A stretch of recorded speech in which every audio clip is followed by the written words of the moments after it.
Next tape, April's voice. April Boy Regino, nagsalita na tungkol sa sakit niyang prostate cancer.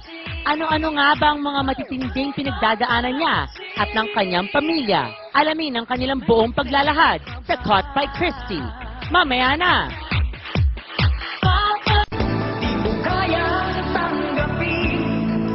Sakol niya ang puso ng kanyang mga tagahanga dahil sa kanyang tago sa pusong mga kanta. Matayog at malayo ang nilakbay ng kanyang karera noon na umabot ng mahigit sa 10 taon. Subalit tila naging palaisipan sa kanyang mga tagahanga ang biglaang paglisan niya sa bansa. At kamakailan lamang, napabalitang dumaan siya sa isang matinding karamdaman. Ang buong kwento kaugnay nito, ilalahad mismo ng karamay at kaagapay na misis na si Madel at ng cancer survivor mismo, April Boy Regino. Ito ang Caught by Christie. Sanay ako sa inyo mag-asawa nung nasa Amerika kayo na kinukwentuhan nyo ko kung ano nagaganap sa inyo. Napansin ko lang, ngayon ko lang naalala, year 2009, towards the end ng taon na yon, na nahimik kayo. May matinding problema pala, Madel, nung panahon na yon. Ano na siya parang butot balat na. Akala ko, nalalata, Marami nangihina. talaga akong nararamdaman. Masakit na yung mga buto. Oo. Kasi hindi ko alam kung bakit. Tapos may lumabas ng dugo. Sabi ko, iba na to parang natatakot na ako. At ikaw naman, ng mga panahon ngayon, April Boy, hindi ka talaga nagsasalita kay Madel at sa mga anak mo. Ayokong malungkot sila sa mga nararamdaman ko. Kapag sinasabi ko, okay ako. Pero totoo, hindi po ako okay. Kasi po, alam ko na po na may sakit ako. $10,000, napakalaking pera. Siyempre, kahit may pera kayo, naisip niyong pumila sa ospital. Ano nangyari nun? May nagturo sa amin na magpunta kami dun sa yung gobyerno nung sa health. Las Vegas. O, sa Las Vegas. Ginawa namin, aga-aga na, madaling araw, nakapila kami dun.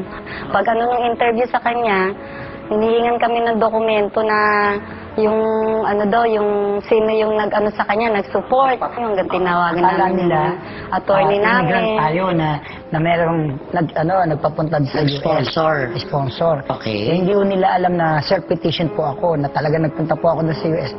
Sinuporta ko po yung sarili ko. Ito yung naranasan ko doon, naramdaman ko. Ayoko po may makakita sa Pilipino. Dahil nahihiya po ako. Kasi po, syempre, kailangan po namin gawin. Ang laki-laki yung pera na kung makakatulong naman sa amin. Di ba? Ang laki-laking gas. So, nadiskubre na Na-detect ho talaga na matindi ang sakit niya. Ano ang depresyon na naramdaman ng pamilya ninyo? Biglang naramdaman ko na lang sa sarili ko, yung luha, di ba? Umiiyak ka na. Oo. Parang di ko namin matanggap. Hindi naman naging yung nag-uusap-usap sila na umiiyak sila, nananalang sa Diyos. Hindi ako makapaniwala talaga na meron akong ganun sakit. Yung In denial ka? Oo, syempre po eh. Sabi ko, bakit ako magkakaroon ng ganun na prostate cancer? Bata pa ako. At maging ang mga anak niyang sina JC at Charmaine ay hindi matanggap ang sinapit ng kanilang ama.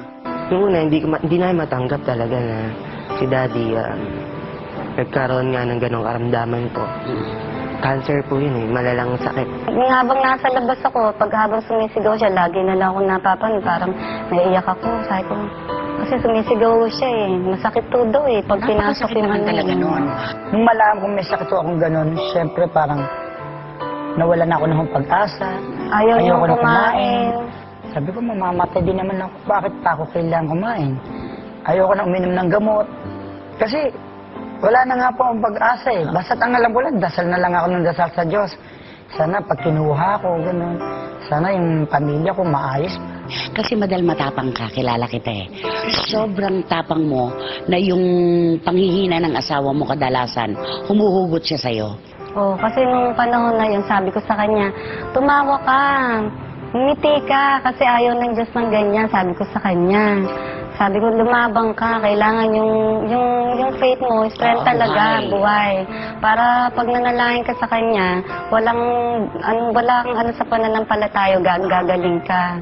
Parang katapusan na ng mundo noon para kay April Boy na humantong pa sa mga sandaling tila naghahabili na siya sa kanyang mga anak. Sabi ko, anak, Gusto ko talagang matupad din yung pangarap mo maging singer ka. Gusto ko yung maging recording artist ka rin. At para suportahan ang pangarap ng kanilang anak na si JC na maging recording artist, bumalik si April Boy sa Pilipinas noong January 27, 2010, matapos ang halos isang taon sa Amerika dahil na rin sa panghihikayat ng kanyang asawa. O yung pag-uwi namin noon, bigla, yung kapatid ko kasi alam na may sakit siya, umiiyak ako eh. Naano ko dun sa kapatid kong babae, dun ako nag-aano lagi. Tapos sabi niya, ate, painumin mo si Kuya April ng Pure Barley. Ano yung, nung gumaling si Maritoli sa cancer Maritoli din. Fernandez, Oo. oo. Tatagpuan ninyo, ilang buwan mong ginamit? Mga 3 months, sabi ko, mahal, lumalakas ako dito. Mga ilang buwan pa, tinigil ko na yung maintenance ko ng lahat ng sakit ko. Ayon sa mga doktor, malinis na raw sa prostate cancer ngayon si April Boy. Sa edad na 50, tila nabigyan ng pangalawang buhay ang kilalang jukebox singer. At bilang pasasalamat sa Diyos, lingguhang nagba-Bible study ang kanyang pamilya at ang kanilang mga kaibigan sa kanilang tahanan. Ang pinaka-number 1 na gamot talaga, ang pagdadasal sa Diyos, sa Panginoong Kristo. Siya lang po talaga mailangan ng Pananampalataya. tulong. Oo, yan talaga. Kapag kayo tumawag sa Kanya, sa Amang Diyos at sa Panginoong Kristo, siya ang gagawa ng paraan. Na akala niyo wala ng paraan. Meron pa pala. Siya ang gagamot at hahanap ng gamot katapat ng ating problema. Opo. Di ba kinakanta mo yung umiiyak ang puso?